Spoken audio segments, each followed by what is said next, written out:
This Mellon Public Scholars Project was carried out on the ancestral homelands of Patwin and Nisenan peoples, specifically at UC Davis and Sacramento-based nonprofit Hmong Youth and Parents United.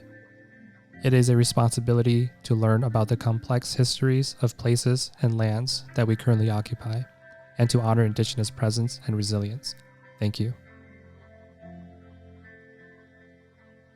Sheng is a heightened form of Hmong speech, which means to vocalize, especially in a sad manner.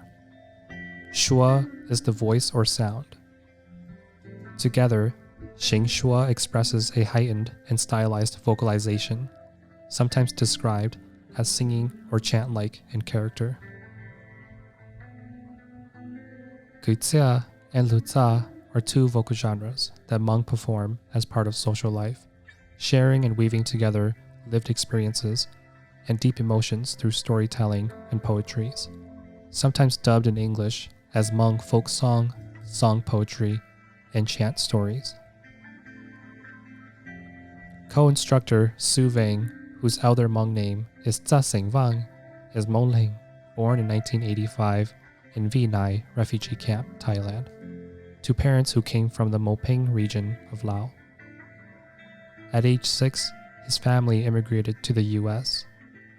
At age 16, he began learning Hmong practices and ritual songs, and have since helped with and performed many for Hmong communities throughout California. He is an expert on Hmong culture, as well as a practitioner, instructor, and master of King, a free-reed Hmong bamboo mouth organ. He holds a bachelor's in philosophy and a master's in education administration. My name is Sunny Vang, the other co-instructor. I am Hmong Ling, born and raised on the east side of St. Paul, Minnesota, which currently occupies the ancestral homelands of Dakota and Anishinaabe peoples. My parents are from Sanyamburi province, Laos. I am a classically trained vocalist in Western music, an amateur musician, a choral music educator, and a music PhD student with a designated emphasis in Native American Studies at UC Davis. Sheng Shua consisted of 2 units.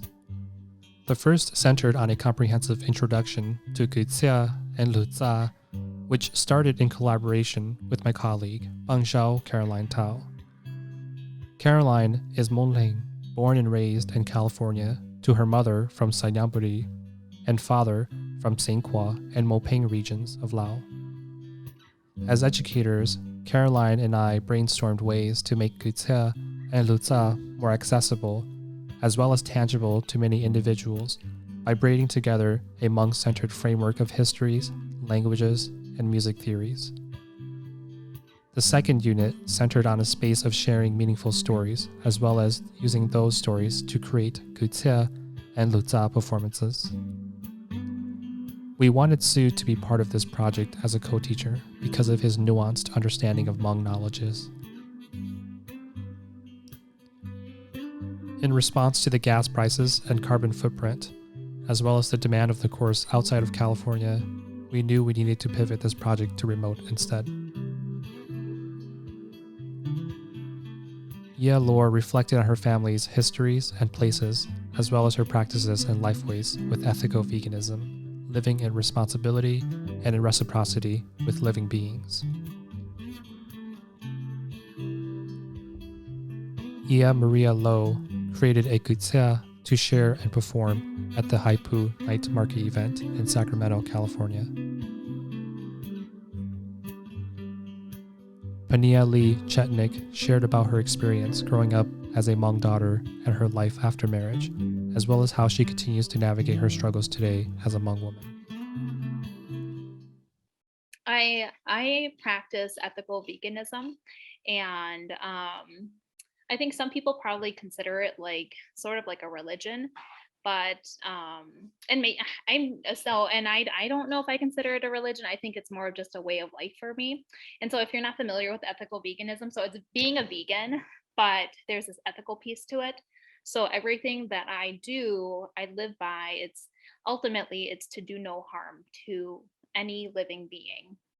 So it's really, really hard. So like when we were for the first half hour of this class, there was this little like fungus gnat because I have a bunch of plants in the house, just kind of flying around. And when I before I was an ethical vegan, I would have killed it, right? Or I would have put traps around, like my parents have sticky traps. And so, like, I don't kill things anymore. It's really, really hard for me because of this relationship that I have with living beings, and not just living things too, but like, and, well, I guess it is living, like the trees and nature as well too. So, what I wanted to write about was something that I do in place of. So, I should also share. I was raised Catholic, and then I left the church, and it kind of was like, just kind of floating around, trying to figure out who I was again. And so I was really drawn to ethical veganism and something that I do in place of prayer. And I think that, depending on what your definition of prayer is too, maybe this is also considered prayer. I would call it prayer, but maybe others would not. So what I do is when I am experiencing some pretty strong emotions or I'm going through something pretty stressful, I will go out into my parents' garden and they live out in the country. Sorry, I just gotta adjust a dog here. They live out in the country and they have a few maple trees and a tree stump that my dad put up against one of the maple trees. And so I would go and sit there and just kind of talk to like the critters, right? The birds and the trees. And really just a question, like, hey, I'm here and can you hear me? Essentially, that's the prayer that I would ask is just, can you hear me? And that's really simple, but I think it's because when you're experiencing a lot of emotions, it might be hard to capture all that you want to say. And so it's really sitting in this space that's silent and with all of the, that's happening in nature as well too, and just offering this question and hoping that, whatever hears you and takes it and runs with it, right? So like when I'm out there, the kutsia would essentially be what I'm saying to, the birds and bees and the ants and the critters and the trees and the flowers. My prayer has always been, can you hear me? That's it. I sit on this tree stump, I look out and I say, can you hear me? I say that and I say it in Hmong and stuff and I Hmm. just sit there. I sit there in silence. And I think for me it's just a space for me to feel like, okay, I'm sitting here and is there an answer that's going to come to me? And typically, and I don't do it very often. I would say probably a handful of times a year. So typically, like when it happens, I'm in a lot of distress. There's a lot of transitions happening or whatever it is. I'm having to make a pretty big life decision. Like I think I call out to the trees because in my mind, trees are really strong. They can withstand storms. I've seen some pretty strong trees in my life and it takes a lot to break them. And so I think I call to them because I find strength in trees and the way they root themselves, right? And the way that they continue to reach up into the sky and just grow. Um, and I think I see that in animals as well too. I see the resiliency. I see the way that they're able to live their life outside of the comfort of my home and they survive, right?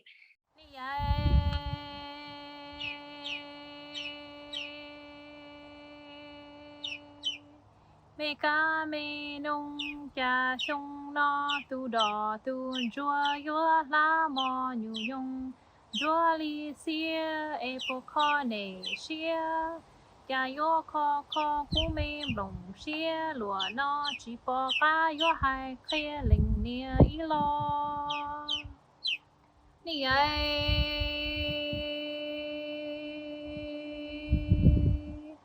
mê ca mê nông cha sông lo tu đỏ tu chúa yua la mò nhu nhung chúa li rơ cha yua kho cú mê bồng xia bồng plơ lùa nó chỉ po ca yua hai trâu linh nia y lo.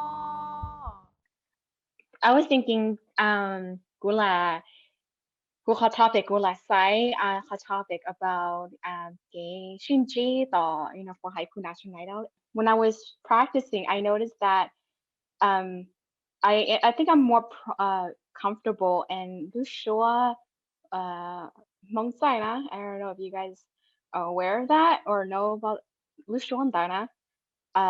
Because when I tried the Nyai that I did last time, I noticed I wasn't as fluid or fluent. But when I went to Lushua Hmong China, like I feel like it was easier for me. I really encourage you, highly encourage you and sing that song. As you mentioned earlier, send it to overs, and maybe we could, if it's good enough, then yeah, they're okay. Maybe we could give you a suggestion that more but sings, and for youth, I really think that's good enough to perform in the stage as a some compare with the that's very good, and I highly encourage you to actually go and perform it. Okay. In the Hmong white dialect, we call it Kwv Txhiaj, and because hi, and because I am from the Stripe Hmong clan, I'm going to be reciting the Hmong Stripe clan style of Kwv Txhiaj. For those non-Hmong speakers, or if you're not too fluent in Hmong, it might sound quite foreign or almost nonsensical to you, but in a nutshell, my piece that I actually composed through this program, it's about how community members are coming together. We are sharing laughters and words of importance. And because tonight is such a special night, a girl will be sharing their talent, which is me. So I'm looking around and I'm thinking, do I need to translate in Hmong? No, we're pretty good in English. All right, so here is the piece that I wrote. And I do want to say I am an amateur. I'm learning, and so if I do say something quite wrong or my voice cracks or something, please go ahead. I apologize for that. I'm quite nervous up here too. So your energy really helped me up here.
Pania requested that I summarize her story. Pania's Kwv Txhiaj story is rooted in and routed through her experience growing up as a Hmong daughter, living her life as a Hmong woman, and paving her own path with and against cultural norms. She dedicates her story to her parents and older generations, explaining that although they have, for many years, socialized her to live her life according to how they want it, she is now grown and will choose how she wants to live for herself, her husband, and her children. Although we did not get a chance to record Pania performing her Kwv Txhiaj story, we wanted to include an excerpt recording of her performing a Kwv Txhiaj she learned in our shared space, because she was such an important part of this project. This Kwv Txhiaj is about education in the United States, written by Chang Yang, my first Kwv Txhiaj mentor based in St. Paul, Minnesota.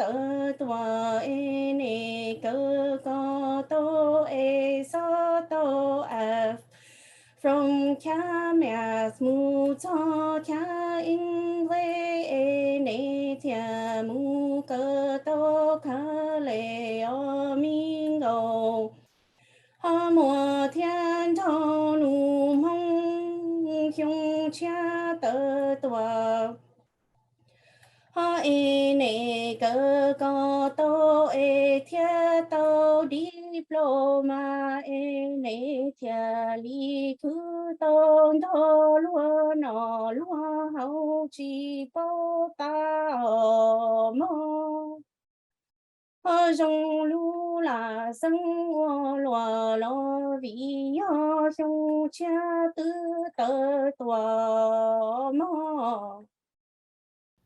Regardless of geographical location, each and every Hmong individual is rooted in and routed through their own dense ways of being, knowing, and doing, ways which are informed by the peoples who are important to them, the places and spaces where they live and learn, and the projects that are meaningful to them.